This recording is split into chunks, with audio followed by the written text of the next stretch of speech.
When it comes to our money goals, there are so many things we want to achieve. Paying off debt, building up some emergency savings, investing for our children's education, paying off the mortgage, and still having enough to retire comfortably one day. With all of these goals and the pressure to achieve them, it can become overwhelming.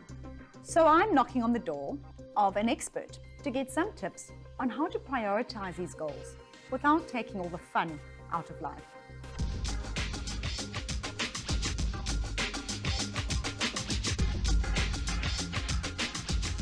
Farzana, when I speak to a lot of young people, they feel quite overwhelmed by their finances. So, telling them to save for a goal, for example, when they're just trying to put food and rent, pay for food and rent, what do you suggest to a young person in terms of creating financial priorities? Well, in terms of financial priorities, the unfortunate thing is that we all have those things that absolutely have to be paid, and then we also have those things that we would like to get to. So what I would suggest is when we get our finances, our money every month, we try to allocate a portion of it, whatever we can manage, allocate it to all those different things. And in doing so, even if we have 100 Rand that we have spare, we've allocated it towards our financial savings, our financial goals.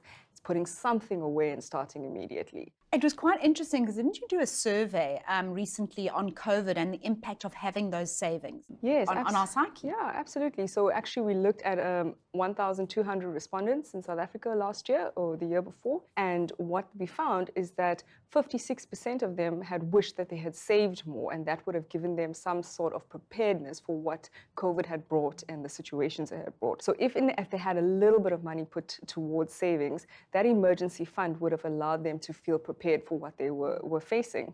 So having some money put aside contributes to financial resilience and mental resilience, and that also helps. And of course, when you're young, you have time ahead of you. Yes. And the compounding effect of even 100 or 200 Rand a month is unbelievable. And I think if I could just get that message through to young people, it doesn't have to be a lot of money. It's about starting now. If you start now, you can actually put away less money than if you start later.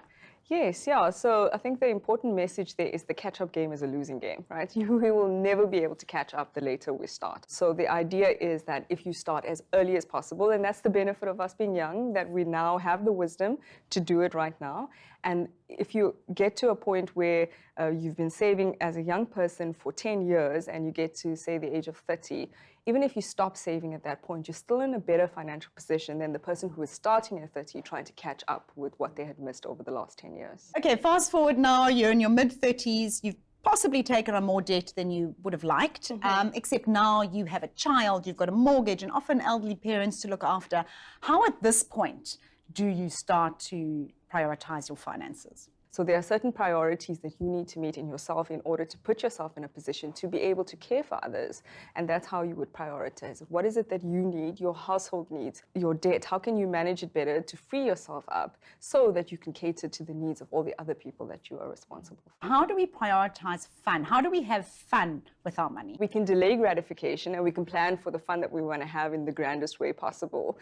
You could save if I want to have a grand wedding, or if I want to have a 50th birthday milestone, or have an international holiday. Those are things that I can envision for myself, and I can plan ahead and I can enjoy it fully because I've prepared for it. And even when I am enjoying it, I know that there's no consequence because I didn't use debt to give myself this thing. I've prepared for it and now I can enjoy it. Absolutely, and I must tell you, I'm a big believer in that. I do like to have a really nice holiday every now and then, and I put money away for that. It's called my holiday slush fund. That is actually literally the name of the account that I have my money in. So absolutely, make sure you plan for fun as well.